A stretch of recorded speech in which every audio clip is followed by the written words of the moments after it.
I wanted to honor innovators, entrepreneurs, thought leaders, and those with limitless attitudes. Welcome to Blue Sky.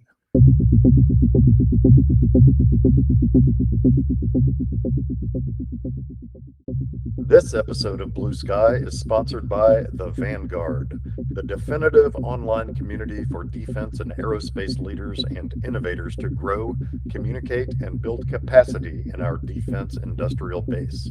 With curated discussion forums, exclusive networking, a desktop and mobile app, and unique access to working sessions and AMAs with top leaders in the defense and aerospace industries, The Vanguard is the next generation career accelerator for those looking to break into or make an impact on the defense and aerospace sectors.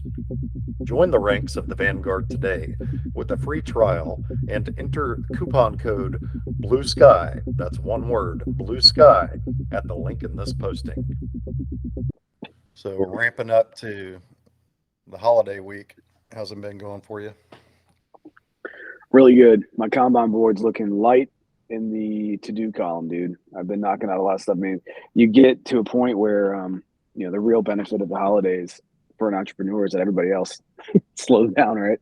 It gives you time to get into it and just complete the tasks that have been bugging you. That just, you don't have time for deep work because you're always responding to the tyranny of the urgent. And that's something that I think, a lot of folks like me that leave the government or leave a position at a very highly bureaucratic organization. They're like, I'm gonna become an entrepreneur and just do whatever the hell I want to, and it's gonna be super fun all the time. And man, just as you well know, dude, that is not the case. When you still have to do a lot of the same admin type tasks, right? And you still have to respond to clients and customers as quickly as you possibly can. So, you want to balance that time between, responding and making sure your clients are happy, but you also have strategic things that you need to work on that take, a lot of, deep work, a lot of time just to critically think through some of these problems. And sometimes you need to do that with your business partners and your co-founders. And they're just as busy as you are and working on multiple things. And so finding all that time, it's no different, I think, than a lot of the stuff that I experienced while in uniform. I guess the main difference is that we get to decide how we use that precious little time that we have together, rather than going around the table and telling the commander or the CEO things that he or she already knows, right? Just reporting things that are on the dashboard. And so we get to do things a little bit differently on from a business perspective now, which I really appreciate. It's fun. It's good being business partners with people who are like-minded in that way. Not the same, right? You want to form your co-founding team or your C-suite with people who have expertise in a certain area, but also fill a role that that you can't fill yourself. It's all complementary. But anyway, I have a long rambling. How you doing?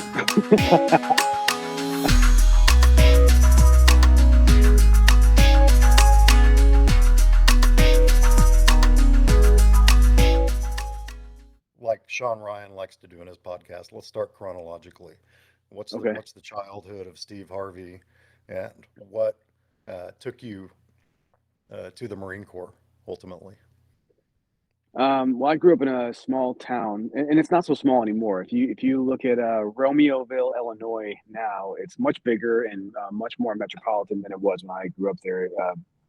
Back 25 years ago, it was still you could look across a cornfield and not see another building for as far as your eye could see. But that really doesn't exist out there anymore. It's getting it's a suburb of Chicago, about 45 minutes south, depending on traffic. And as things happen with big cities, people get pushed out into the suburbs, and so eventually the town is much bigger now and much better resource too. So those who live there now are getting a much better high school experience and early working experience than I got, even though mine was pretty good. So yeah, I had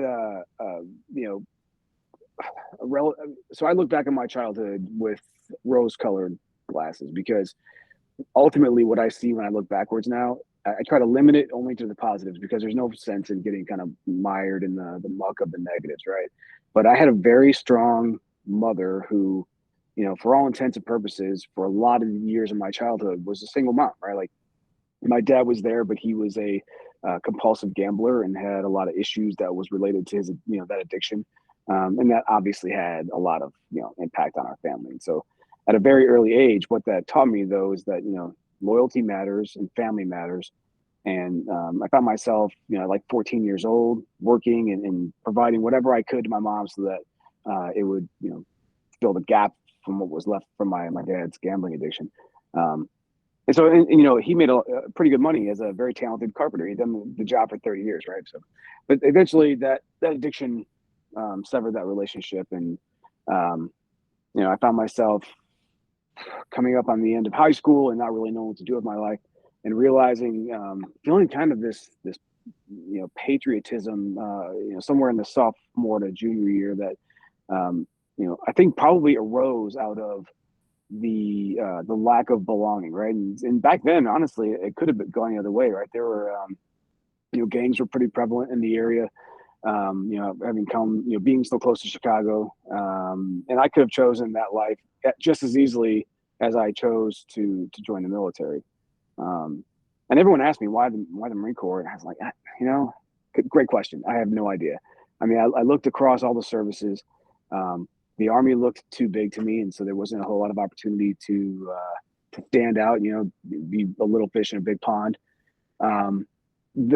Floating around on a big steel ship in the middle of the ocean wasn't appealing to me. And this, again, this is a high school student with no leadership in this space, right? This is the viewpoint that I'm forming in my mind at the time. And eventually just came down to the Air Force and the Marine Corps. And the Air Force, I saw even then, it's kind of like a technological or technically focused service, right? And then the Marine Corps. But I tell you, the Marine Corps called first, man. Is really what it comes down to. It was, we were coming up on graduating high school that senior year, probably February or March or something. I get a call from the recruiting office and they said, "Hey, you should come in and talk to us." And I did, and I was really impressed with the lack of desperation out of the Marine recruiters, mouth that I wasn't getting with the other services. Through my experiences going to the Armed Forces Recruiting Center and talking to other services, and so I really appreciated that. It was more like, "Hey, man, like we don't need you, but you're welcome to try out. And if you fit the mold, then you can stick around." And that's really how it happened. I went in and because I'd seen super cool movies like Sniper and Full Metal Jacket growing up, I'm thinking that the infantry is the right move for me.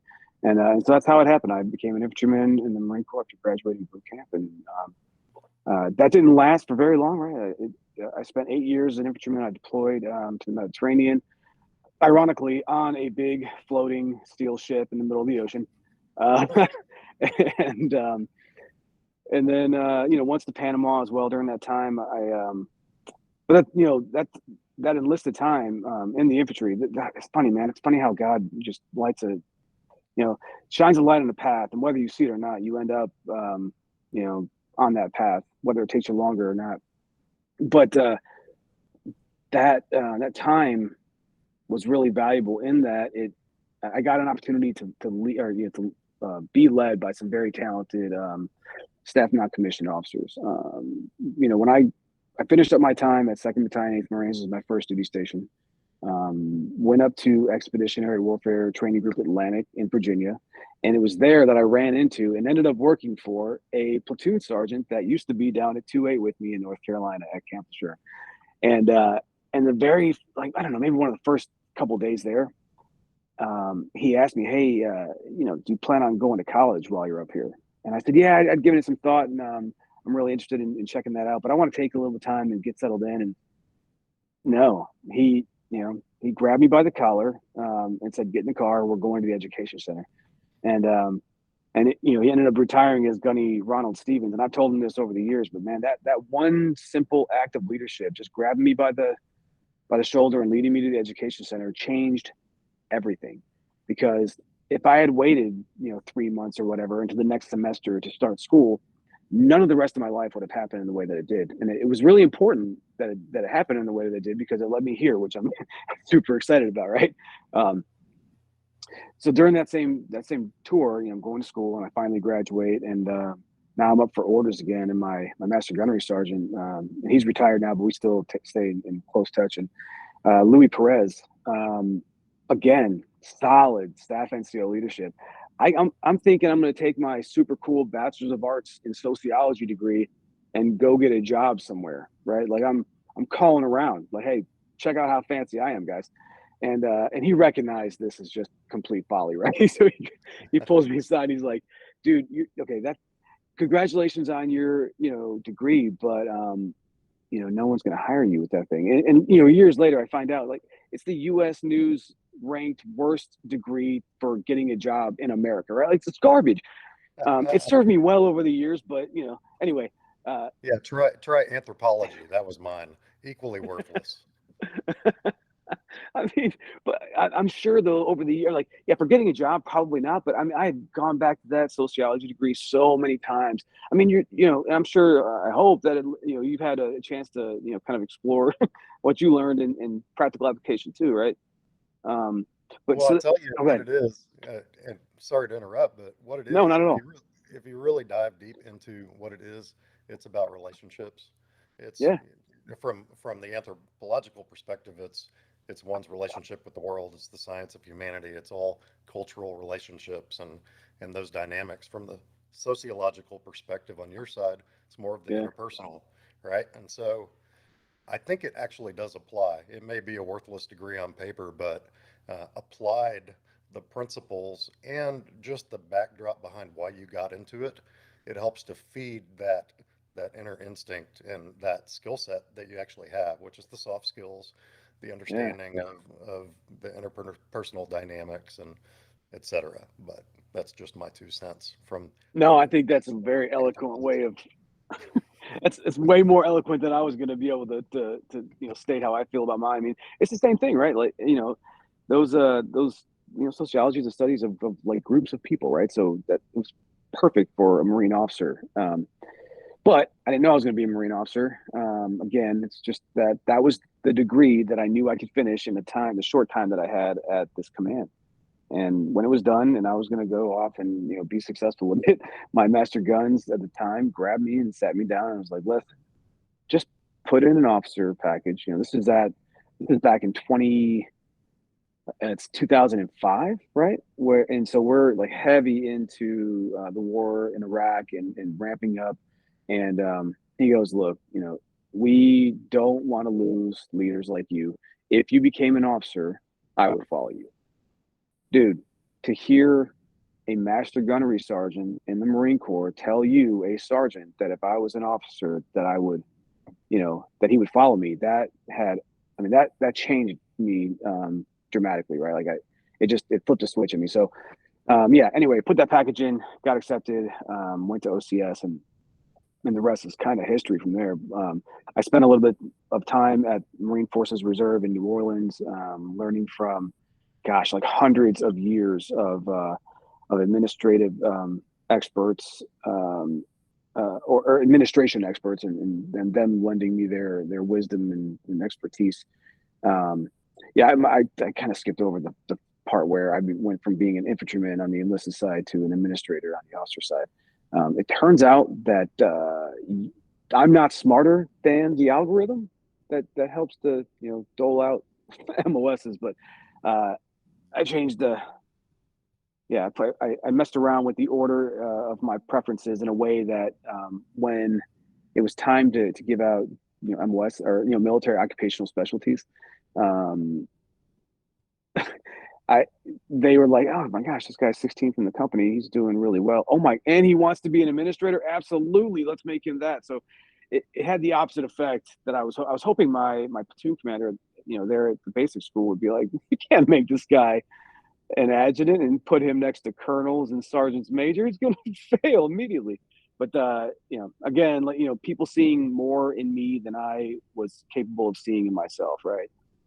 So I spent a decade or so as an administrator, And I really appreciated being, alongside those colonels and generals and senior enlisted, um, getting, executive level education and leadership from them. I mean, all those years. And I think they appreciated the, I guess, the special touch or the experience that I brought to the command deck for my, my infantry days. And so there was just a very awesome relationship that I had with these senior leaders, and it led me to getting accepted to go to the Naval Post Grad School up in Monterey to get a degree in information technology. And I joke a lot that it's crazy. Like I couldn't spell ITM, and here I am getting sent there to get a master's degree in it, right? But that time, again, this is one of those professional and personal pivot moments that I I didn't see the time, and I, like most that go there, complained, "Hey, I'm missing time in the fleet. This is, I can barely read. Why am I studying? What am I going to get out of this? And what's the Marine Corps going to get out of it?" But after a while, you settle in and you stop being so angry or why me about it, and if I could change anything, I'd go back and say, "You're an idiot. Go in and be enthusiastic about this because what an opportunity that this is." Um, but I just wasn't able to see it at the time. But that, yeah, go ahead. Sorry. No, I get it. I get it. And I'm with you, and I appreciate you bringing up following God's light. That's been a major um, rudder in my path to help steer me in the right direction. But funny enough, there's that meme out there that says, uh, "I would have joined the Marines, but," and then add hashtag, whatever stupid kind of answer behind it. But Right. uh, coming out of high school myself, we actually had the recruiters, like all branches, come through our high school, and they divvied out the ASVAB tests. And I was so anti-authoritarian at the time, and just conspiracy theorist and anti-government and all this, that I intentionally failed the ASVABs. I just did abacadabra the whole way down, just Oh yeah. ABA, CABA, just the whole thing. If there were any written answers, it was total gibberish on my part. And, I Yeah. wanted nothing to do with it, even though my grandfather was in the 28th Marine Regiment that stormed Iwo Jima. He was a Come on. survivor of that. And my father, he was drafted for Vietnam, but had some health issues in boot camp and, didn't quite make it over there. But so I come from a lineage of war fighters. But at the time, just my path, it was not right for me. But ever since then, I would not change a thing in my life.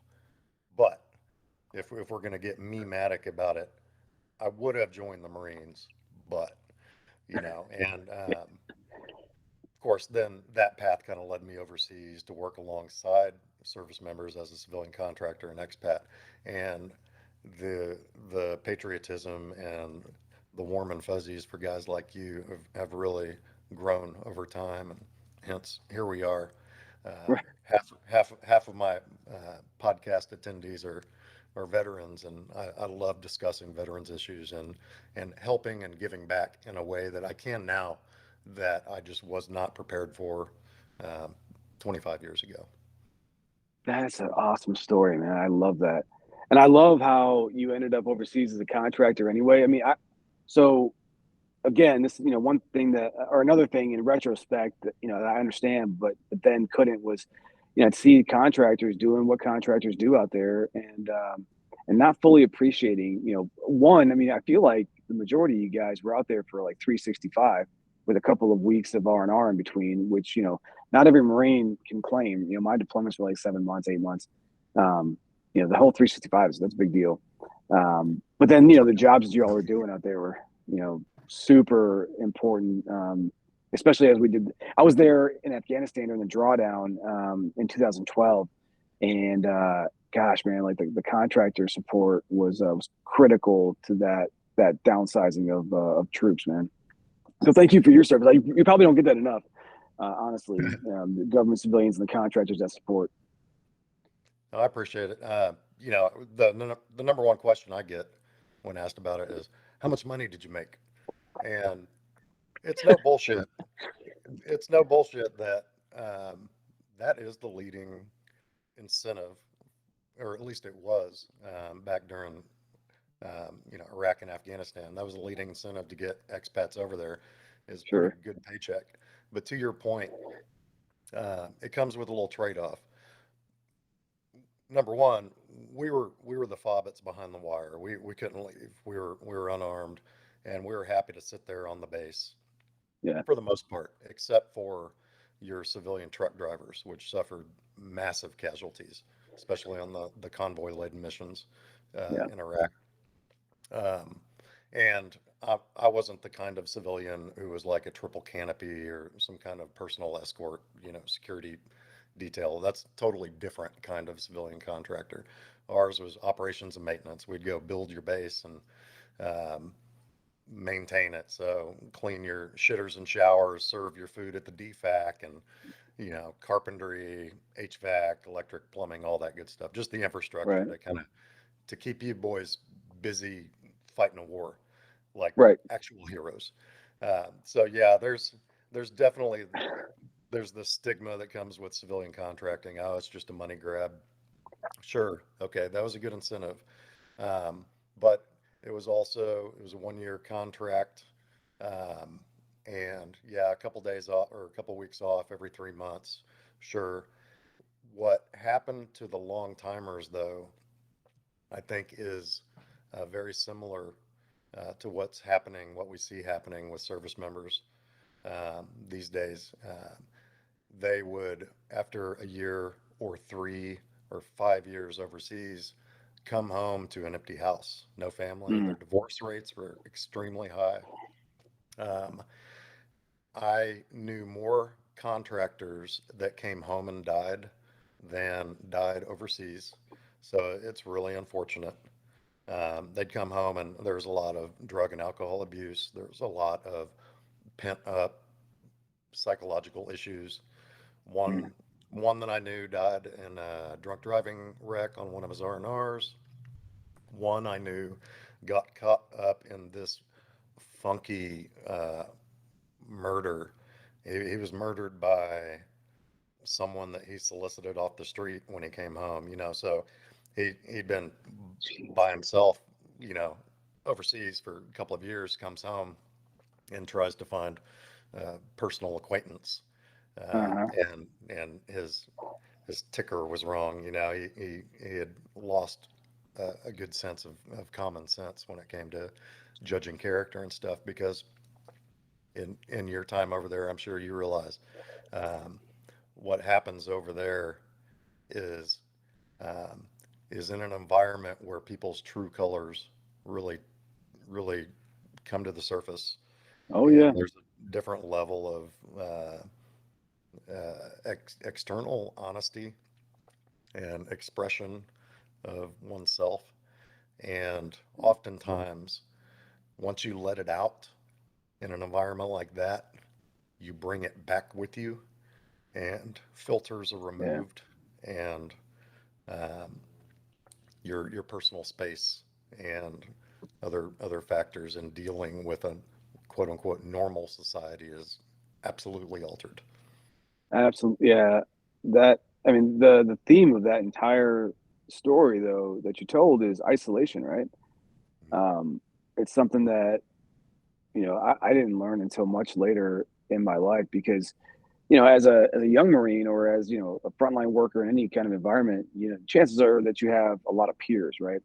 Um, and you can have conversations that you unload certain things on your peers, your trusted confidants.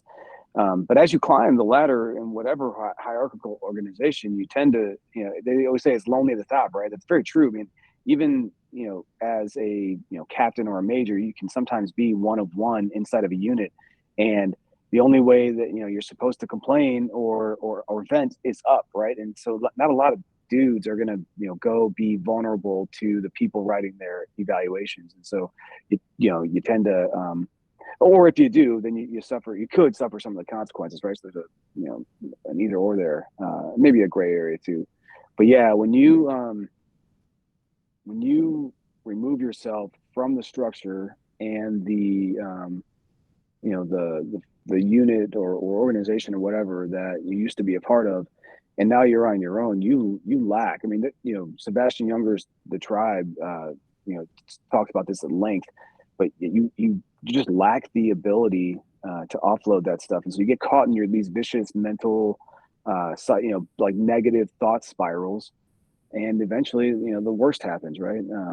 Lucky if you find somebody, or talk to somebody who can recognize these signs and intervene on your behalf, right? Because again, I mean, I'd like to think that I had something to do with where I am in life, but truth is, man, there's a lot of people, a lot of patient people, good leaders that that got me here, and without them, I mean, that's the only proof that God exists that I need, is to look back on my crazy life and all of the points at which I shouldn't be alive, or shouldn't have had blessings heaped on me. I mean, there's a ton of those that I can point to, and that's the only reason that I'm here, right? And I think it's super sad and unfortunate that so many don't don't have that in their lives. What in your senior years in the service, walk me down that path. You eventually land in a very innovative type of role within the Marine Corps. Yeah, that was, so again, going back to Naval Postgrad School, that school gave me, I didn't know how precious critical thinking time was, either as an infantryman where you're training for, or you are, deployed for combat, right? That's a very discrete thing, and it's just a constant cycle. Or you're an administrator where like paper comes in and paper goes out, right? And it just never stops. But in both those cases, you kind of get blinders put on if you're not careful, right? And I wasn't careful. I had these blinders on, and it was my job to make sure that these cycles kept moving. One interesting thing before I go back to NPS, though, that I'll bring up, because this is where I started to get my mind changed on that. I got to Afghanistan the second time, and I was there with 3rd Marine Aircraft Wing. I was going to be their G1. And I remember getting off the plane at Bastion, and up on one of the walls, it was 3rd Mall Forward logo, and it said, "Keep the main thing the main thing."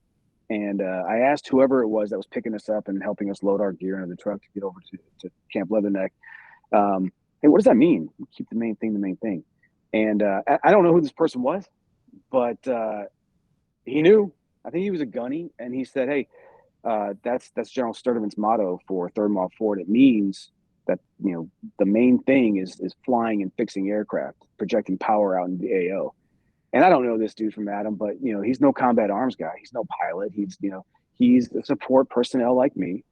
And man, what an impact! So the entire deployment, I was able to embody that for my Marines, right? Where administration especially can become just a nasty, vicious, self-leaking ice cream cone. People start to think that the only reason the Marine Corps exists is so that they can do admin things. I don't know, but things like it's funny too. This is a longer story than I want it to be, but just to illustrate the point, pilots in the squadrons in the Marine Corps, or squadrons in the Marine Corps, don't have dedicated administrators, right? Like, not officers. They'll have pilots who are doing collateral duties like adjutant or manpower officer, or legal officer. These dudes' primary mission is to fly their aircraft, right? Whether it's kinetic fires in the AO, whether it's transporting troops, it's heavy lift, right? Like, it's important jobs. I think we can all agree, right? Well, sending them back correspondence because there was a period misplaced is a level of misunderstanding, the likes of which I had never seen before in my life. So it was really good to have everybody in that entire wing understand that the most important thing for everybody was flying and fixing aircraft, such that it was easy for me to go to my administrators and be like, if you send another award back because there's a freaking period in the wrong place, we're gonna have problems. That dude needs to sleep. He needs to go crew rest. He needs to work out. He needs to eat. You can't be sending, so it got to a point where we were a well-oiled machine of actually supporting, the warfighter down there at the end of the whip. All right, so I just wanted to, make it clear, or clear clear enough that that was really when I started to change my mind about my station in life. It was kind of good, right? I'd been an infantryman. I was now an administrator, and that community can be very much like that. And it was good for me to get kicked back to my roots, at least mentally, before I went to naval postgrad school. And that 15 minutes of critical thinking time was amazing. It was it was exactly what I needed to kind of reset my mental picture. Kind of, I should say reset. I should say mature, right? Um, I learned there at that school all about, well, not all about, but you get a primer on DoD acquisitions, you get a primer on procurement practices and how the DoD does business. And once that curtain got pulled back on all those processes, I started to become kind of frustrated because of how laborious and slow it is. How it's really, the system is built for the big defense primes, um, and the big defense primes have their place, but not everything that the warfighter needs is a major program of record, right? So, I started researching, and that was a cool thing about the ITM program is that it's a little bit business, a little bit of enterprise technology, and so it allowed me latitude to research really whatever I wanted.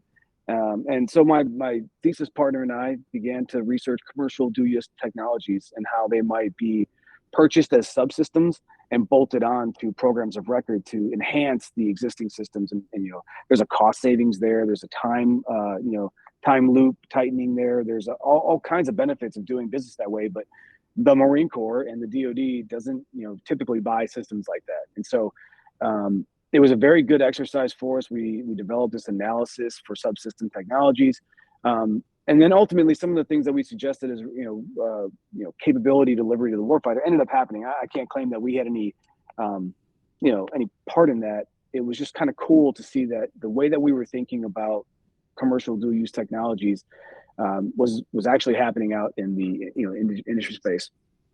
So after I had left, I graduated NPS in 2018, and I came back down to Southern California to a Marine Corps Tactical Systems Support Activity, which is a very, very cool and forward-leaning 300-person organization that not a lot of folks know about.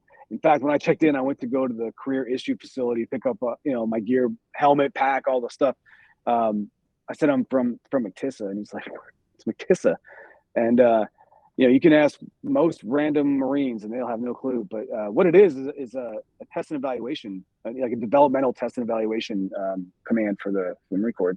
They work on C4I systems, so things like if you want to introduce a new product into an ecosystem or a family of systems, McTissa can test it and figure out where the gaps are and how to connect this thing up. Everything. And I'm probably reducing that to a layman's terms because that's not what my job was when I got there. The CO asked me and another Marine, very talented captain named Ben Brido. This dude is a super genius, to start an innovation arm of that command. And I mean, what a awesome, like just the idea that we would be able to do a startup inside the world's largest bureaucracy was pretty awesome, right? Like that's a cool charge. And so we set off to do that. And, over the course of a couple of years, we got to demonstrate that you could take commercially available, off the shelf systems or products and match them with even open source, software and do very similar things to what our exquisite programs of record were doing, right? Not exactly the same. They're not as rugged, and there's a whole bunch of other, things. I'm sure I'd get, totally beat up by anybody in any program office for saying those things. But the fact is, capability wise, I mean, it's available out there, right? It doesn't require you to spend a whole bunch of money to do it. So that was a lot of fun. It was more for me about educating the workforce than it was actually, building a system. We did both though, and that's really, I hang my hat very proudly on that accomplishment of taking folks from around that command and putting them into one unit where their skills could be best used, on AI and ML projects. So we ended up eventually,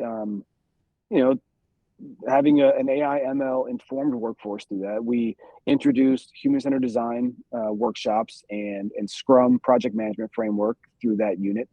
And man, what a super satisfying experience that was. But also while we were there, almost as soon as I got there, that's when I was really introduced to Brandon Newell. They a, a cohort member of mine had graduated ahead of us to take command down at Miramar, where he had met Brandon. He's like, I think you'd like to meet this guy, Steve. And so he handed off my thesis, which I'm positive Brandon did not read. The title was probably enough. And and he, we had coffee, and that was it, man. We started working on projects immediately, and then throughout the time I was at McTissa, stayed in touch. So when it came time for Brandon to retire and it came time for me to leave McTissa, it was the first time in 23 years that I had actually like taken control and not just allowed the monitor to send me wherever the monitor needed me to go. Right. It was a very satisfying thing, but also a little scary, right? Like a lot of service members, every 3 years or whatever, they'll get orders and they go to this place. And if it sucks, they blame the Marine Corps or the Army or whatever. Just this whole experience is terrible because whatever service I'm in, or whatever circumstance they created. And to finally be in a position to be like, hey, this sucks. It's on this guy, right? Like that was pretty cool. And it does force you to kind of adjust your calculus for success. So, if something was trending towards suckiness, I'd have to look at that and be like, if that sucks, it's because of you. So, change something to make it suck less. And that was, again, like you could walk into any deployment or any office. If there's a group of Marines, I don't care if they're Lance Corporals or Colonels, I promise you, there is a conversation that is admiring some problem out there. And maybe there's a little bit of talk about how to fix it, but the vast majority is just people bitching, right? And that's pretty common across the board in all services. We get very comfortable admiring problems and complaining about them because, I mean, with the budgets the way they are and the POM process the way it is, it's very difficult to do much about it if it requires some kind of external dependency or money or approval or whatever, right? So anyway, that was a very long-winded way to describe my eventual move to the Naval X SoCal Tech Bridge. Brandon's retiring. That program most certainly will die because nobody's there to bridge that gap. And with a year left in the Marine Corps, I'm thinking I could sprint for a year, keep this thing alive, start some new efforts, and then hand it over to the next guy, right?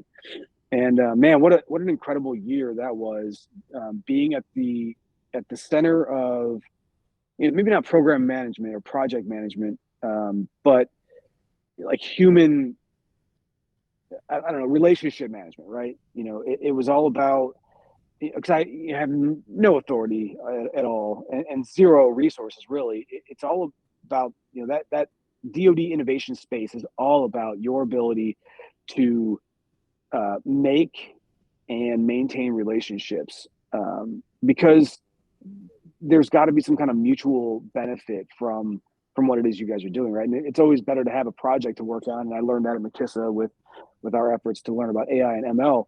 And we had plenty of projects at the SoCal Tech Bridge that allowed me to build harmony on these teams that really needed it, because you're taking money from the Pentagon and you are relying on principal investigators from a Navy lab, and then you have all of the equities from the Marine Corps installation side that you have to address when you're brokering and executing these projects, these R&D projects.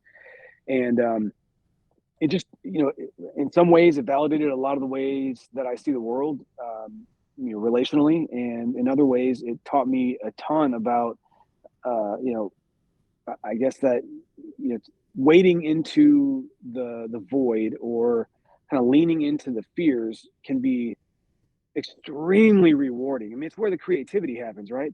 I was very intimidated taking over a job from Brandon. I mean, you know him well, and if anybody out there who's listening knows him, he is a tough act to follow. I mean, he's extremely talented. He's been in the R&D space and the energy space and the communication space, all these verticals for years and years, and he's got a just a name built for himself. So to try to take over a program that he built and sustain it, it was intimidating. But again, that was the last time that, or it was it was the first time that I really was aware that I was leaning into my fears and doing something that was well outside my comfort zone. And man, what a rewarding end to that, right? Where I'm able to retire, very happy with where I was in the Marine Corps at the time, and knowing that my time was ending on a high note and with no bitterness or despair. I mean, I hear a lot of veterans leaving because they're just completely unsatisfied, or you can't reconcile what they want to do with what the service wants them to do. And I didn't have any of that. I was very, very fortunate on the way out. So yeah, I mean, that year I got better understanding of the DoD innovation space and how many offices there are now across the DoD. I mean, in the hundreds, Richard. It's almost daunting all over again, right? Where these innovation efforts often end up becoming part of the bureaucracy eventually, for better or for worse. Well, and it's refreshing to know that those offices do exist, and in particular, your experience with the Naval X, SoCal Tech Bridge. But to your point, a couple of points. There's a lot to unpack in what you just said, Yeah, actually. But sorry, that was no, really no, no, long. no. It's beautiful. One of your points is it's easy to just sit back and admire the problems, and I know that that's happening right now, specifically to the DoD acquisition space, and how, to your point, um, traditional acquisitions is geared towards the primes. It Mm. caters to that kind of model, and likely because the primes have grown to a point of a level of bureaucracy that can work with the largest bureaucracy in the world, the Department of Defense.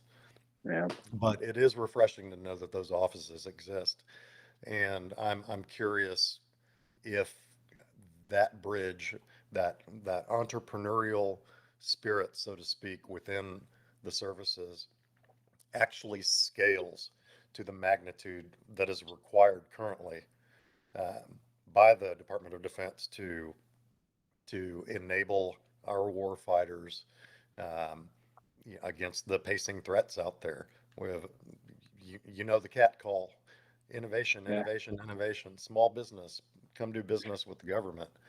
Right. It sounds great, and you have all of these offices. To your point, hundreds of innovation offices. But do you have any insight on if that mentality at the level of the innovator's office can scale? Where does the change need to come from? Does it come from them and somewhat of a grassroots kind of movement, or is it total restructuring from the top down? Well, if you'd asked me this, maybe a year or so ago, I would have had a different answer. But now that I've had some separation from wearing the uniform, I can confidently say that it doesn't matter how many innovation offices the DoD creates, or how many are created within the at the unit level. Um, Programs, offices, catchy acronyms do not solve problems. People do. Talented people solve problems. And so uh, the only way that I can see the innovative spirit being cultivated across the DoD is for those very talented, innovative, uh, you know, risk takers to stay in the government. And that's a very, very difficult proposition if you've got, even a fraction of the distaste for bureaucratic decision making that I have. Um, so, you know, it's funny because I was talking to Brandon about this recently, where um, my advice typically to super talented people in the government that have an opportunity to exit, whether it's as a retiree or to resign their commission, or it's just time for them to go because they don't want to pick up the next enlisted rank, right? My advice typically is, hey, let's find you the right job in a good company that will appreciate your services and your service. Let's find you some runway to start your own company if that's what you want to do. Let's figure out a way that you can spread your talents across multiple projects as a consultant, right? Multiple options there. But it hit me recently when I'm thinking about the lack of accountability at the top, and this is politically and militarily, at the top of both. There's just a lack of accountability that no one expects that anybody is going to take responsibility for their actions. It's passing the buck to unelected bureaucrats and so on and so forth. There's a whole litany of I guess negatives I can go there, but the point I'm trying to make is we need talented folks to stick it out and be the risk takers, not just that they were when they were a sergeant or a captain, but to continue to embody that mindset throughout the field grade ranks. And we're hoping that when those talented dudes who are taking risks out there end up with stars on their collar, that they'll continue taking risks, right? It'll change the way that folks are viewed in promotion systems where currently you got whatever generals selecting colonels and colonels selecting lieutenant colonels, right? Well, those folks are looking backwards and like, okay, so this is the way that I did it and it was successful for me and that's what got me here. So I'm looking for those same things in the next group of that we're evaluating.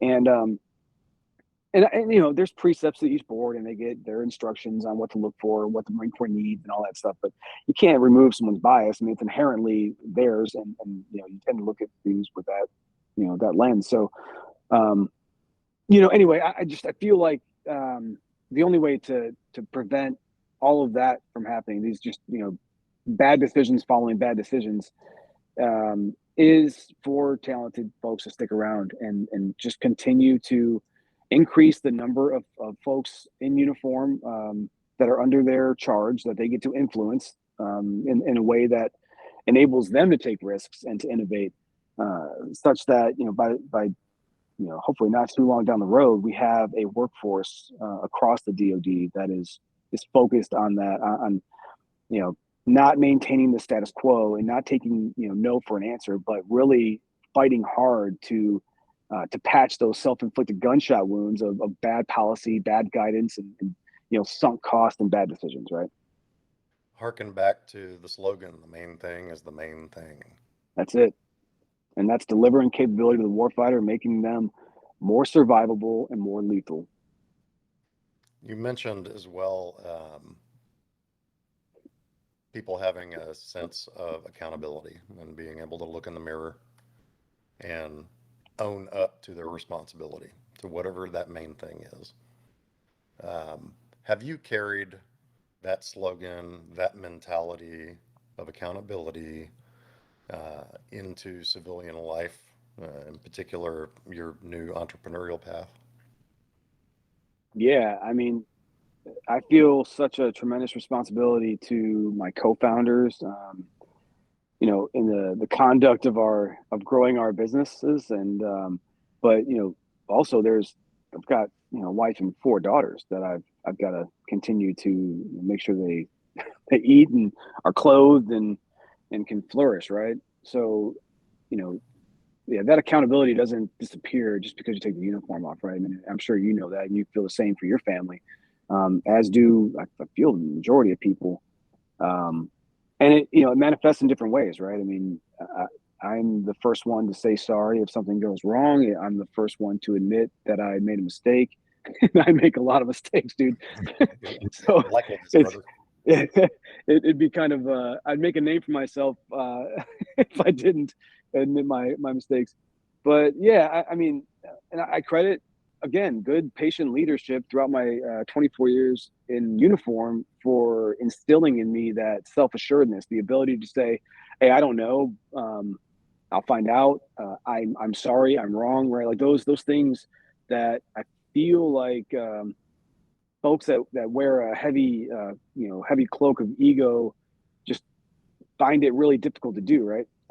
Because they, for whatever reason, you just can't accept that they don't know something or did something wrong. I'm the opposite, man. Like I am deeply flawed, right? Like, God uses crooked sticks to draw straight lines, man. I'm a crooked as they come, crooked stick anyway.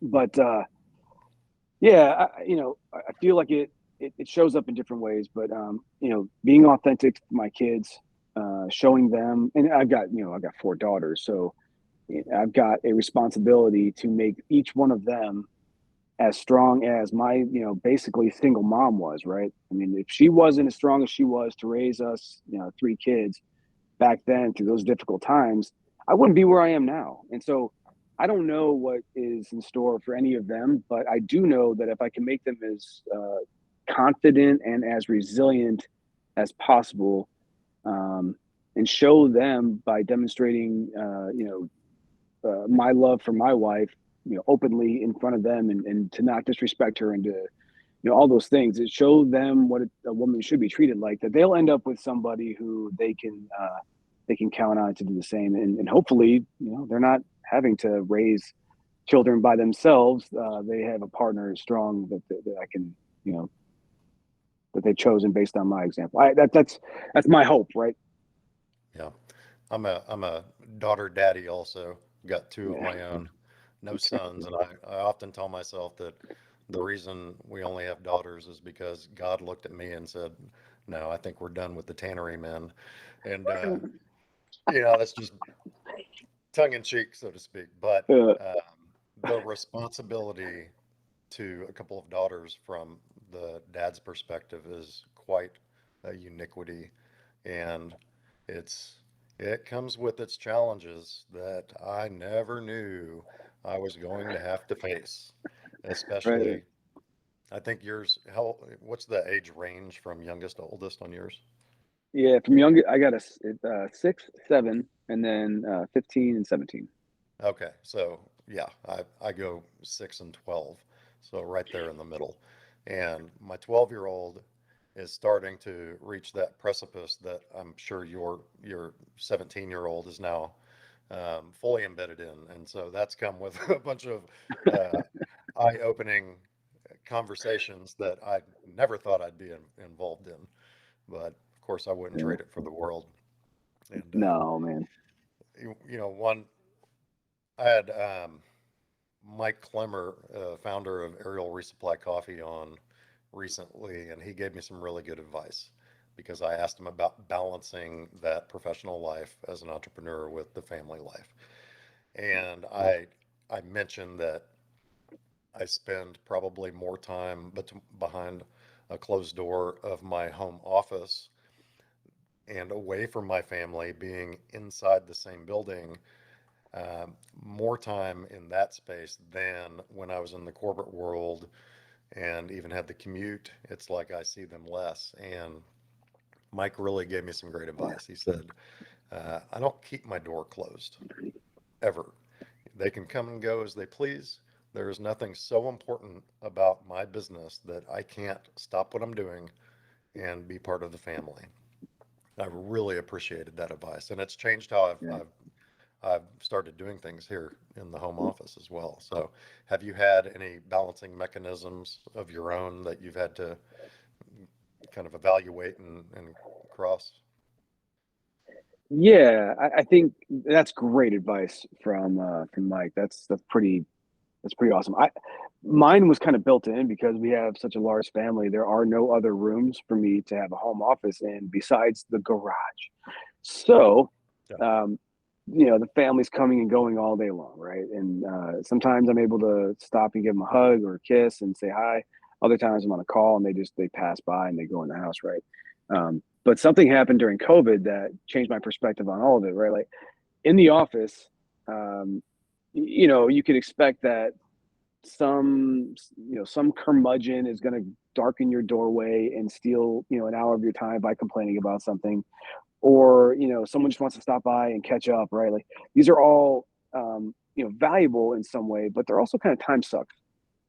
So if I'm going to have someone steal my time, you better believe I'm more excited that it's my 6-year-old or my 17-year-old than I am, someone who's just going to sit in my, my doorway and complain about the DoD acquisitions process one more time or whatever. Right? I mean, so yeah, I think Mike's advice is really, really good. And you hear, I don't know, Steve Jobs or whoever else this is, can be credited to, but in your deathbed, the very last thing you're going to wish is that you have more time with your job. I mean, we have precious little time with these, and I've got my 17-year-old is applying to colleges, right? And if I'm lucky, she'll get accepted somewhere local where she can stay at home and go to school, and kind of taper off. But she wants to be kicked out of the nest, right? She wants to go to a different state and spread her wings and fly.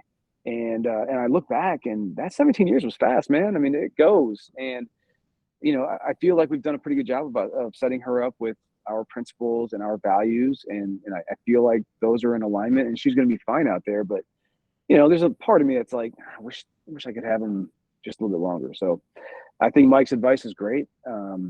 If we are all so lucky to be able to work from home and experience that with our family, though, Yeah, for sure.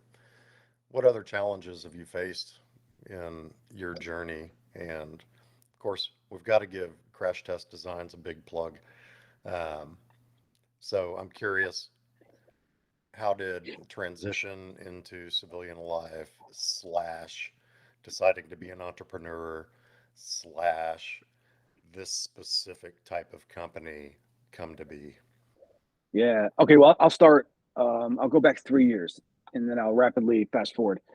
When I was transitioning, again, Brandon, he had mentioned to me this organization called the Commit Foundation, which I never heard of before.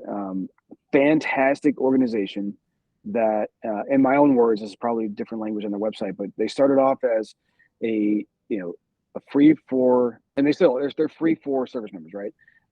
It's a .org. They help vets transition in a very unique but super impactful way.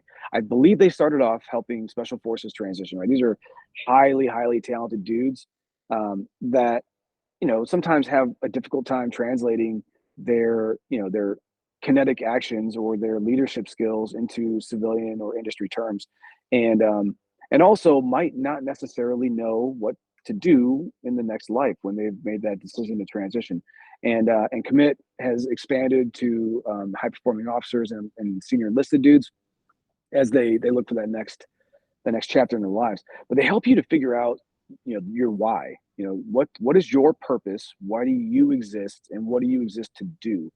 And they take the happiness metric pretty seriously, right? Like, and that's what we call it at Crash Test. But the idea that you can do what you want, you can do what you're good at, and you can do the thing that makes you money. There's like that star in the middle of a Venn diagram that helps kind of narrow your focus in on what you should be doing. And I was honestly just like wandering the desert eating peyote during this time before I had linked up with Commit Foundation and my coach Sandy. She was amazing. Through that process, I did the Clifton Strengths Assessment. We did a bunch of exercises that helped me, designing your life. The book the fellows from the Stanford D School wrote. The Odyssey planning. All those things led me to this point where I knew so far out from my retirement date that I was not suited to sit in a cubicle doing one thing for the rest of my life, right? Like, it was just not an option for me. And so after consulting with my wife, who was extremely skeptical about this path, I decided not to even interview with any companies on my way out, which is extremely risky, right? But I knew that I would not be able to resist the siren song of the total compensation package that I expected to receive. I would have been like, that's a lot of money, and I'm going to take that. I'm going to be happy and like fill my Scrooge McDuckian size vault with, gold coins or whatever. So I opted to do something different, and I wouldn't have been able to do that, frankly, if it wasn't for Brandon and DCI Next. And consulting for him has allowed me to explore this entrepreneurial space, and start crash test designs, right? I mean, that was a conversation that he and I had, and fortunately, we had I had the right guy in mind to be a co-founder. Mike Lavery and I had spent years inside the government while I was on active duty, teaching and teaching Scrum and human centered design fundamentals and principles to uniform government civilian contractors, whoever we can get our hands on, and that I learned something about myself throughout the process, right? Hundreds of students we had over the years, and it's solving real problems for the warfighter. I should say that differently. It's helping the students or the participants in the workshop identify their own solutions to their own problems. It's here's the problem. Let's curate that a little bit, and let's go through all the options of that we have at our disposal. You identify external dependencies and all those things, right? And really put together a solid plan to not admire the problem, but fix the problem. And then once we figured out what those things were that needed to be accomplished, we would, organize them into essentially a product backlog, and then run Scrum for the unit so that they could, chunk those complex problems into manageable increments. And I fell in love with teaching. I guess through that I learned that about myself, and then I became a practitioner of both. Right, I learned what empathy was only about a decade ago. Like it's not something that the Marine Corps teaches you, in boot camp or in the School of Infantry. And it's actually not a very useful tool on the battlefield, man. I don't want to feel sorry for you if I'm putting a bullet in you. You know what I mean? So this idea of empathy was introduced to me kind of late in my life, but it flipped a switch, right? Where now I'm thinking very deeply about the customer or the client or the end user of whatever it is, whatever project I'm working on. And so that, on the way out, I always knew that whatever I was going to do had to have some level of teaching, human-centered design, or Scrum involvement, because I really do value those things. Scrum in particular was, it was very interesting to see how implementing that framework on top of our ongoing project enhanced our ability to produce. I mean, I could tell you this whole story. I'll try to keep it as short as possible, but we had started with a hypothesis that we could take those commercial off-the-shelf systems and match them with open source software and do very similar things that our exquisite programs of record could do. We wanted the focus to be on artificial intelligence and machine learning, because that was still not, the Joint Artificial Intelligence Center had stood up, but for the Marine Corps, at least from our perspective, it wasn't a very elevated subject, right? So this is a very emerging technology at the time. And so how do we create an AI ML knowledgeable workforce? We use this project, and man, we had a great goal in mind. Target was pretty clear. Bullseye was even clear, but damn if we weren't just walking around the range, shooting bullets past each other, right? Like, we just did not have any structure around this chaos, right? We had an idea for what we wanted to do, but no project management software, or I'm sorry, not software, but no project management framework to help us to do it. And, Waterfall was not going to work because this is a hardware software integration, we're developing software on the fly. Like, it just wasn't going to work. So we knew we needed some sort of agile project management framework. We just didn't have the ability to go, get trained until the Centers for Adaptive Warfighting under Naval X introduced us to all those things. And we had probably been at it for roughly 6 months, making very little progress. And we came back. A couple of us had taken the training, got military Scrum Master certified, and we came back and we implemented immediately. And holy crap, man! We took 2 days off of actual work, right? And the entire team got around the table and on the board, and we did a bunch of different exercises. But it was like 2 days, 8 hours each of just solid planning and decomposing and organizing all the tasks we knew had to be done to get this project completed on time. And but leaving enough room for us to pivot if we saw that, that we were, we needed to. And man, if it didn't work, I mean, incredible how just putting a little bit of structure around the creative chaos launched us forward to the point where we were able to complete that project on time. And I mean, I would say under budget, but all the money that we had to scrape for. It was beg, borrowing, and stealing. So there was really no here's your resources. It was really just finding them. But yeah. So anyway, having seen the power of Scrum and having seen the power of human-centered design, I knew I had to do something when I left the Marine Corps that had that at the center of it in some way. And human-centered design is easier than Scrum, because I've got a Kanban board in my office, right? But that's Kanban's a one-man show for me. Scrum's a team sport. And so if you're not in an environment that's conducive to Scrum, and there are very few, but the rapid, fast-moving pace of running a startup that's not developing software, that just provides services, it's a little bit more complicated than that. So, we use Kanban boards, but anyway, you're not really doing Scrum. So human-centered design is woven into the fabric of the way that I do things now, starting with empathy for sure. But gosh, I'm wandering all over the place, Richard. Sorry, man. It's just it's a cool for me. It's incredible to even be able to have this conversation. But Mike and I knew that we had the passion. Neither one of us had any knowledge of what it would be like to be a government contractor or a defense-focused business.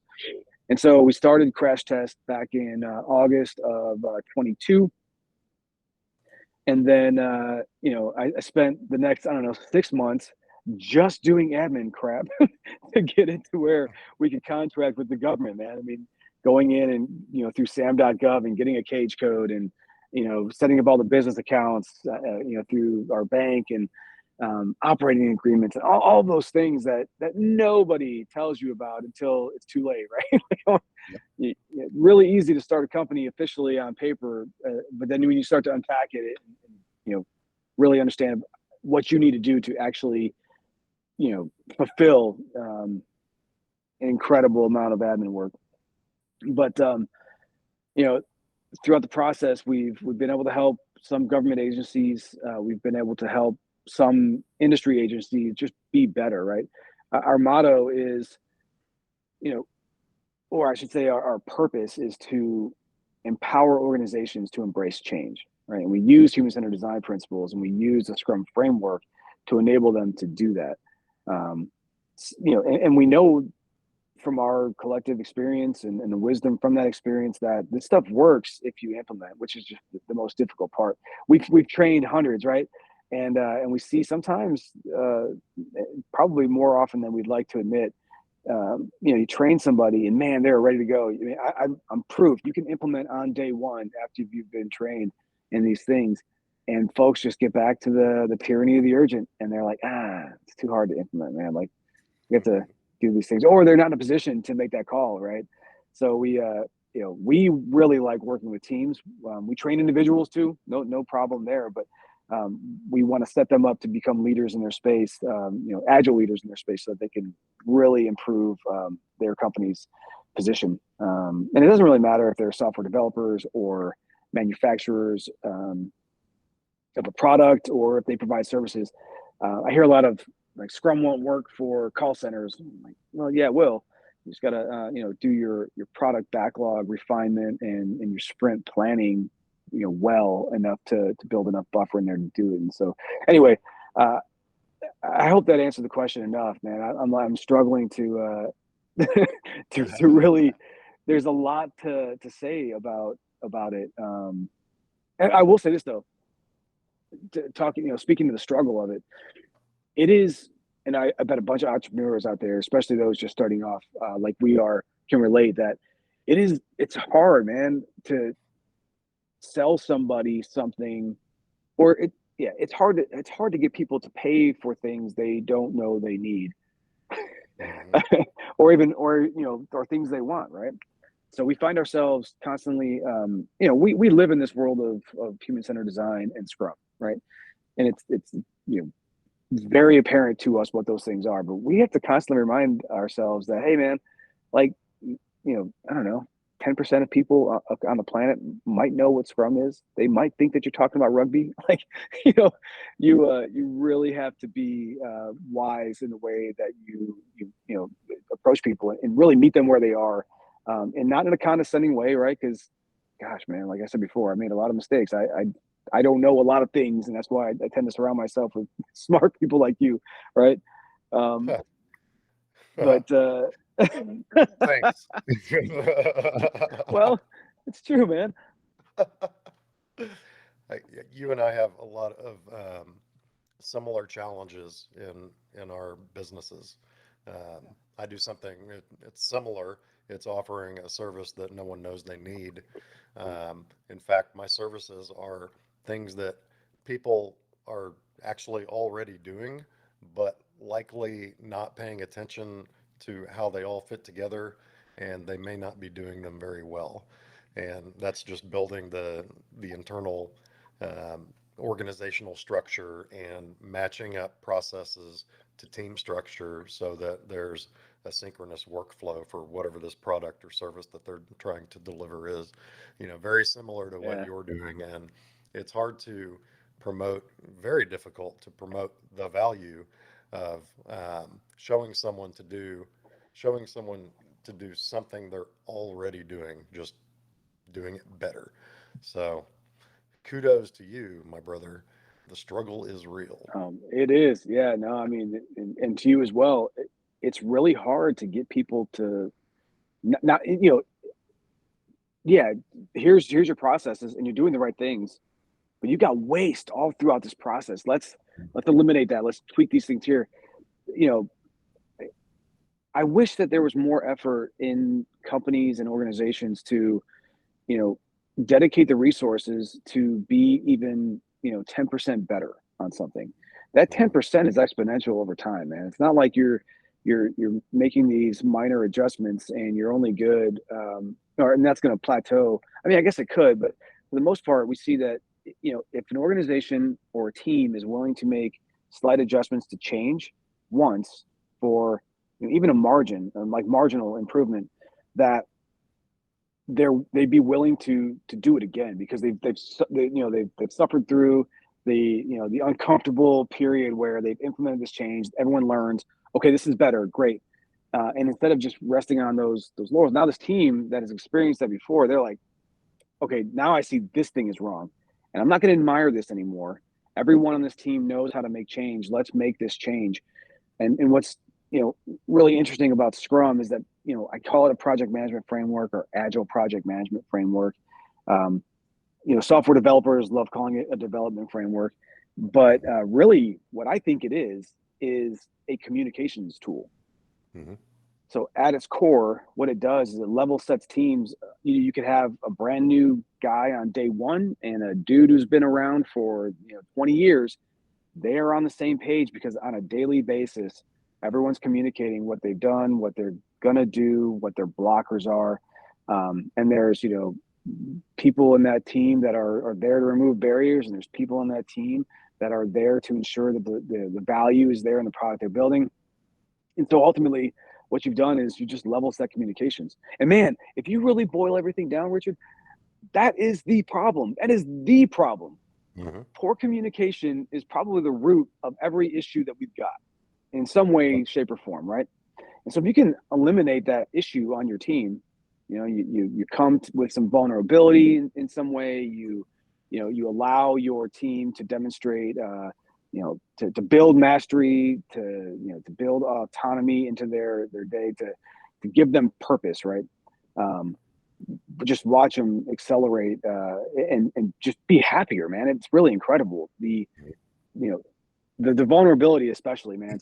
It, just I don't think people open up enough, and I don't know why there's this guarded nature in some people, but um, you can strip away 95% of whatever wall is between you and the person you're talking to just by being human, because we are, man. Like, Mhm. forget about titles, forget about station, forget about what you drove to work in, where your parking spot is, where your office is.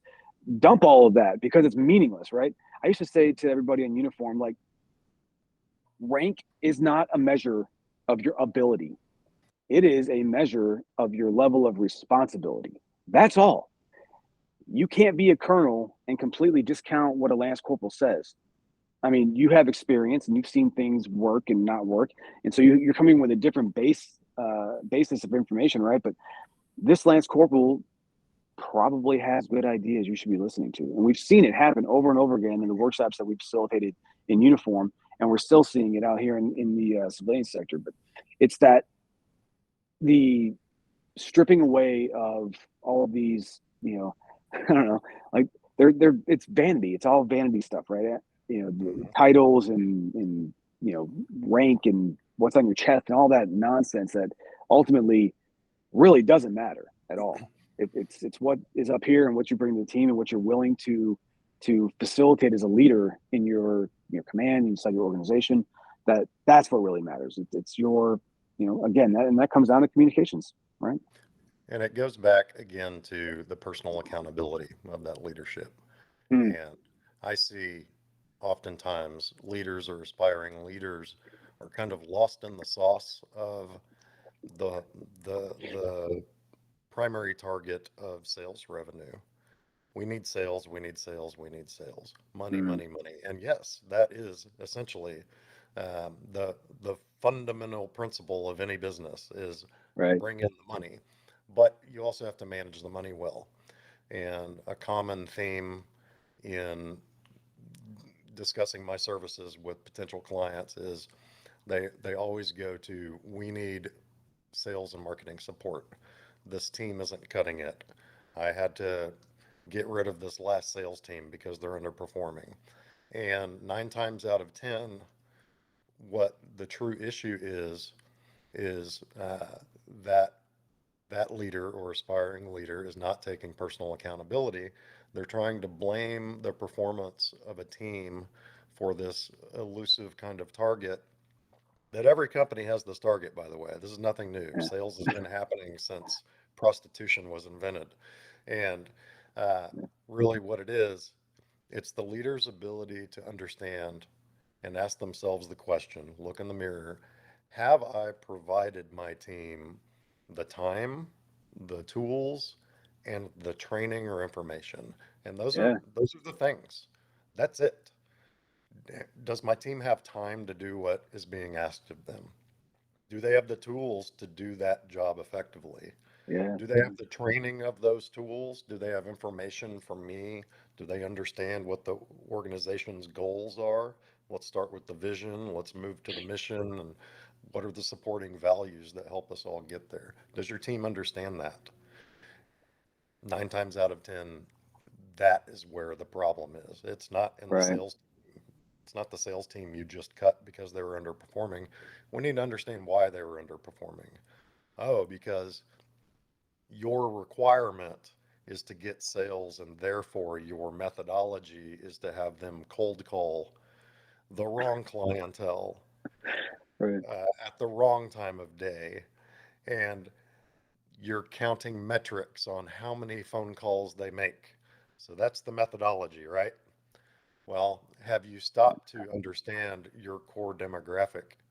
Have you stopped to understand all of the competitive landscape and what they're doing to get their sales? And oftentimes that information or that training is not um, it's not evident to that leader, and they don't stop and ask themselves, uh, have they supported the current structure in the best way possible, and um, have they have they performed some sort of exercise to envision the future state and how we can improve from current state to future state and what all of those moving pieces look like.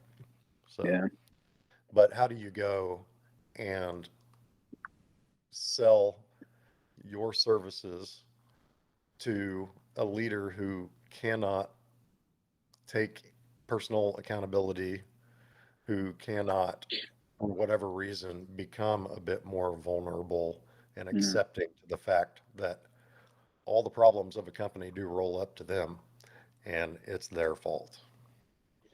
Yeah. I mean, that's a tough, sticky problem, right? I mean, feel like everybody has their own why, you know, and that why for some people is I want to make a ton of money and I don't really care how I do it, and that's fine. I disagree with that that approach, because you you don't leave anything in your wake besides destruction, right? Whether it's of relationships or your reputation. You might make some board members happy. You might make some of the rest of your C-suite happy. You could make an amass a fortune and leave that to your children, and that could be your legacy, right? But for me, I want to leave a fingerprint um, of gratitude and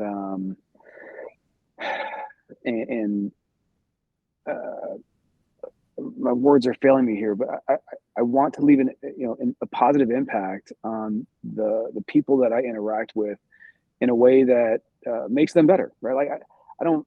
It's not for me. I benefit too. It's not all, and it's not altruistic or completely altruistic, but like I want my legacy to be that I had a positive impact on every single person that I've had an interaction with.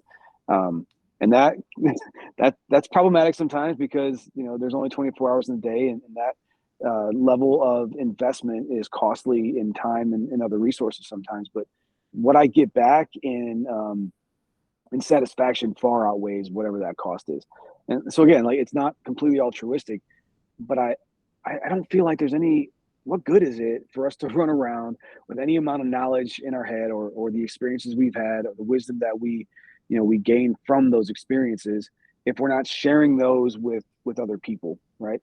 And so again, like, and I've learned this over a quarter century of very patient leaders with me, but the patience to teach and to spread what we know works unconditionally is a bad business plan. I'll tell you that, but it's super gratifying from a professional and personal standpoint that I think we're the people in our network tend to get, man. Like it's worth it to build out a network of really talented people doing things for the right reasons, rather than I'm going to step on all of the people that I can to get to where I want to be, and that whole cutthroat environment of whatever profession, right? It exists in every vertical. Is just it's toxic, and I think everyone understands that it's toxic, but people accept it because it could potentially be lucrative, and we just tend to stay and opt out of those environments, and hoping that when we do encounter them that we can shake loose a couple of those dudes and bring them over to the good side, right? I can personally attest that you walk this walk. You've been very open and transparent with me in your personal life and your faith, and Mhm. you've made major changes in your own personal behaviors. Um, I think recently, maybe when was it? It was last year. You quit drinking, Mhm. um, and it's something I need to work on as well.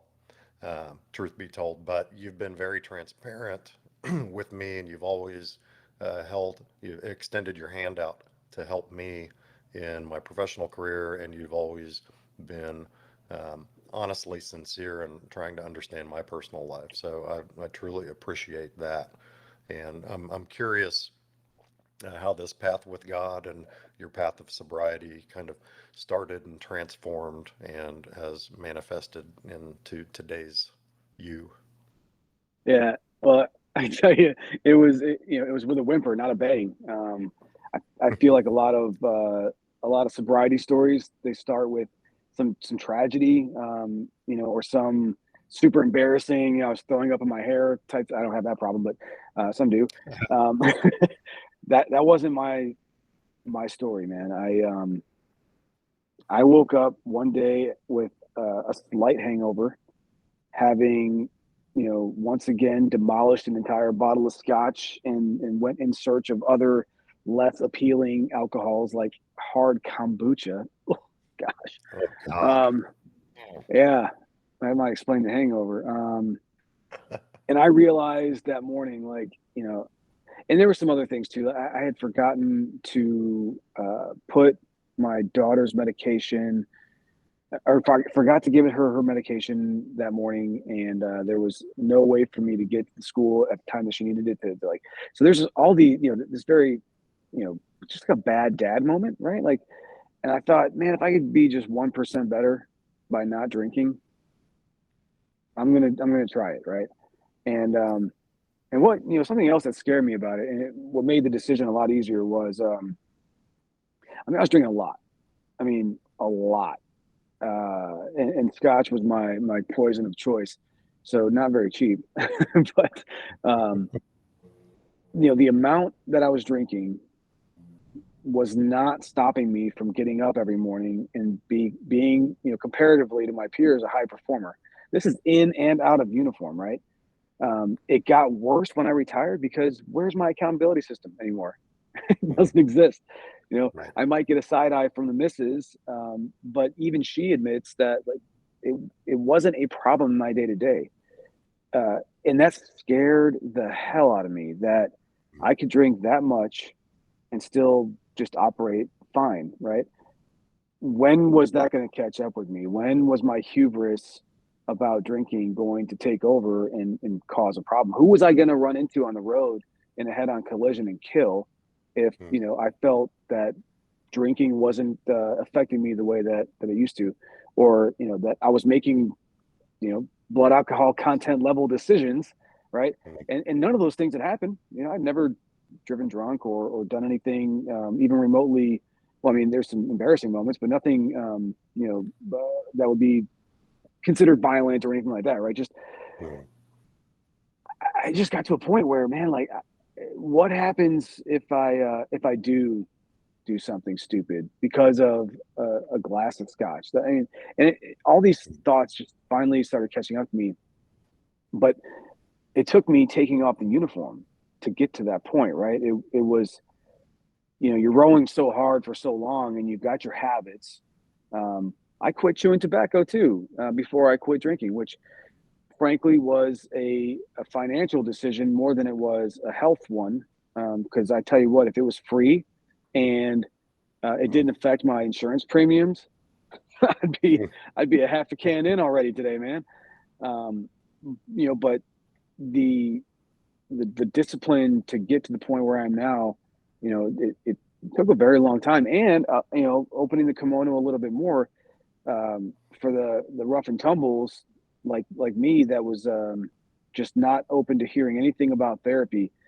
I you know I made a deliberate attempt to improve my anxiety and all the other you know emotions around transition and everything. So, about 9 months before I took the uniform off, I started seeing a therapist to address these things. Like, these pains in my chest that I was having, these panic attacks that I've been dealing with for 2 decades, and through that whole process, again, like, therapy is not some panacea, right? You go in there and you got to put in the work, and it's not hard because the work is talking.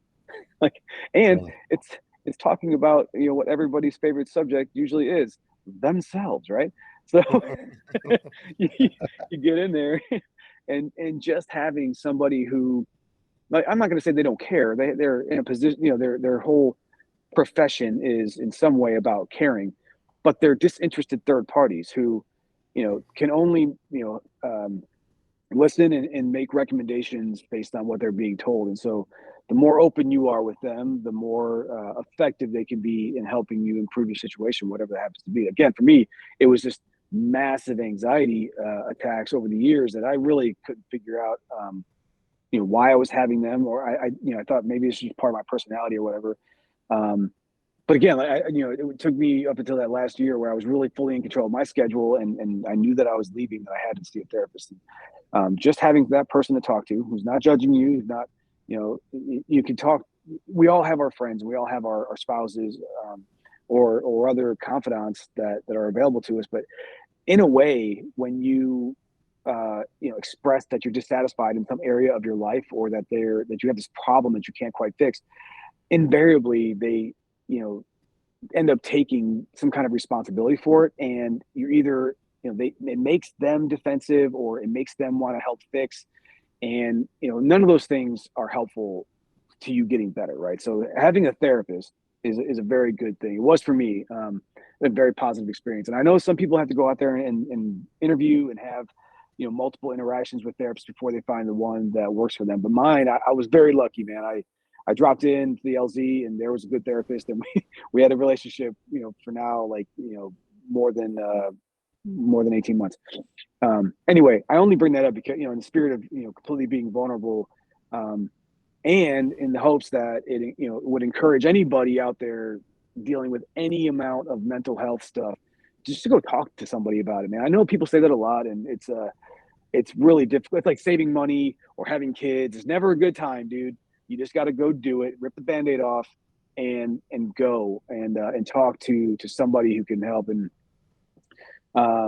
it made all the difference, man. It gave me the strength to, that hour I spent, twice a week or once every 2 weeks, eventually, was just enough time for me to make the adjustments necessary to quit chewing tobacco, to quit drinking, to, try to be more present for my kids, to go seek, medication for the ADHD that I didn't know I had, right? Like, all these things begin to surface once I start exploring who I am a little bit, now that the uniform is off, and I really got to think about, who Steve is, rather than who's Major Harvey.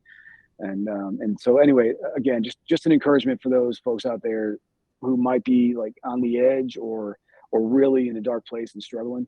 There are therapists out there that, even if you just go into the room and talk to them, and you're not expecting anything back from them at all, it helps. Just to help talk through some of those things is very, very powerful for you.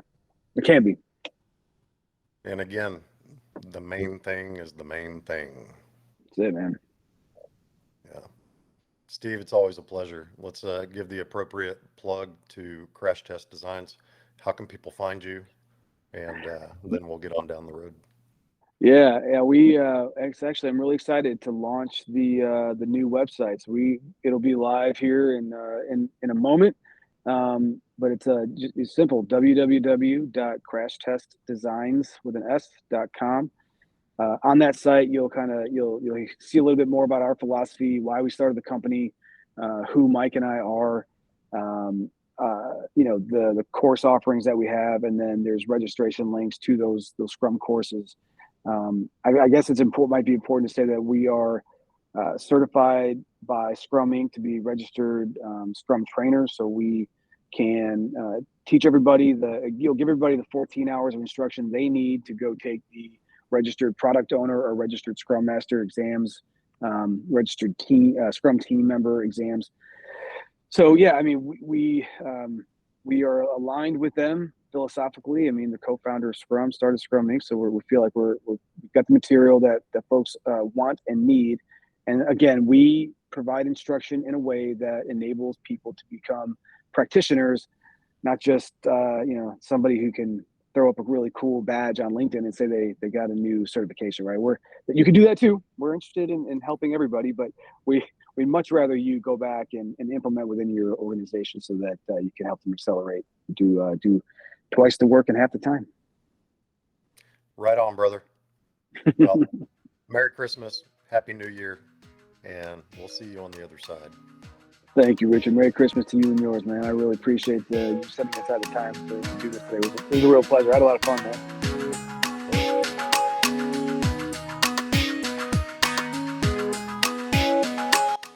This episode of Blue Sky is sponsored by Parabolic. Parabolic is dedicated to growing wealth together through business and organizational development services designed by conducting a rigorous workshop with your business leaders. Are you a small to medium-sized business needing to grow into new markets? Or have you grown too rapidly and now need to unwind some of the damage? There is no cookie-cutter template to solve your unique issues. There is no step-by-step proprietary method these other consultants claim for high fees.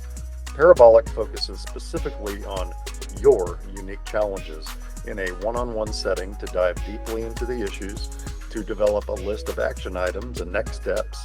And if we can help with those steps, we'll talk about it. No strings, no BS. Visit parabolic-strategy.com today.